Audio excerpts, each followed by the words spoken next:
Thrissur mayor തിരഞ്ഞെടുപ്പിൽ നേതൃത്വത്തിനെതിരെ കോഴ ആരോപണത്തിൽ ഉറച്ച് councillor Lali James. DCC president Joseph Tajet തന്നോട് പാർട്ടി ഫണ്ട് ആവശ്യപ്പെട്ടിരുന്നുവെന്നും പണമില്ലാത്തതിനാൽ തനിക്ക് ഫണ്ട് നൽകാനായില്ല എന്നും ലാലി ജെയിംസ് പറഞ്ഞു. അതേസമയം ലാലിക്കെതിരായ സസ്പെൻഷൻ നടപടി ഉചിതമായ തീരുമാനമെന്ന് മേയർ ഡോക്ടർ നിജി ജസ്റ്റിൻ പ്രതികരിച്ചു.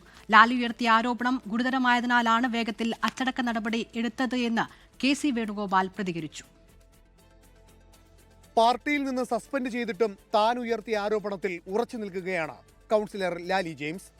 പണവുമായി പല സ്ഥലങ്ങളിലേക്കും പോകുന്നതും അതുമായി ബന്ധപ്പെട്ട ചില കാര്യങ്ങൾ തൃശ്ശൂരിലെ ചില ആളുകൾ എന്നെ അറിയിച്ചു എന്നുള്ളത് ശരിയാണ്. അതുകൊണ്ട് അവരത് അന്വേഷിക്കാനല്ല പറഞ്ഞത്. അതുകൊണ്ട് ലാലി ഇത് പ്രതീക്ഷിക്കേണ്ടെന്ന് 2 ദിവസം മുമ്പേ തന്നെ എന്നെ അറിയിച്ചിട്ടുണ്ട്.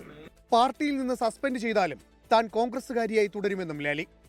ഞാൻ പാർട്ടിയിൽ തന്നെ തുടരും. ഒരു സസ്പെൻഡ് ചെയ്യേണ്ട ഒരാളെ രാത്രിയുടെ മറവിലാണോ ചെയ്യുക? ആദ്യം ഒരു കാരണം കാണിക്കൽ നോട്ടീസ് തരും. എന്താണ് ഇങ്ങനെ പ്രതികരിച്ചതെന്ന് ചോദിക്കും. ചോദിച്ചതിന് ശേഷം അതിൽ ശരിയോ തെറ്റോ പരിശോധിക്കും. അതിനുശേഷമല്ലേ സസ്പെൻഡ് ചെയ്യുക. ഒരു പക്വത DCC പ്രസിഡന്റ് കാണിക്കണമായിരുന്നു എന്നുള്ളത് എനിക്ക് തോന്നി. ലാലി ഉയർത്തിയത് ഗുരുതര ആരോപണമാണെന്നും അതുകൊണ്ടാണ് നോട്ടീസ് പോലും നൽകാതെ നടപടി സ്വീകരിച്ചതെന്നും AICC general secretary KC Venugopal. ഉചിതമായ നടപടിയാണ് KPCCയുടേതെന്ന് തൃശൂർ മേയർ ഡോക്ടർ നിജി ജസ്റ്റിനും പ്രതികരിച്ചു. പാർട്ടി എല്ലാ കാലത്തും ഉചിതമായ സമയത്ത് ഉചിതമായ നടപടി എല്ലാ കാലത്തും എല്ലാ കാര്യങ്ങളിലും എടുത്തിട്ടുണ്ട്. ഇക്കാര്യത്തിലും അതുപോലെ തന്നെയാണ്. ലാലി ജെയിംസിന്റെ വൈകാരിക പ്രകടനത്തിനെതിരെ വേഗത്തിൽ നടപടിയെടുത്തതിൽ കോൺഗ്രസിലെ ഒരു വിഭാഗം കടുത്ത അതൃപ്തിയിലാണ്. 24 തൃശൂർ.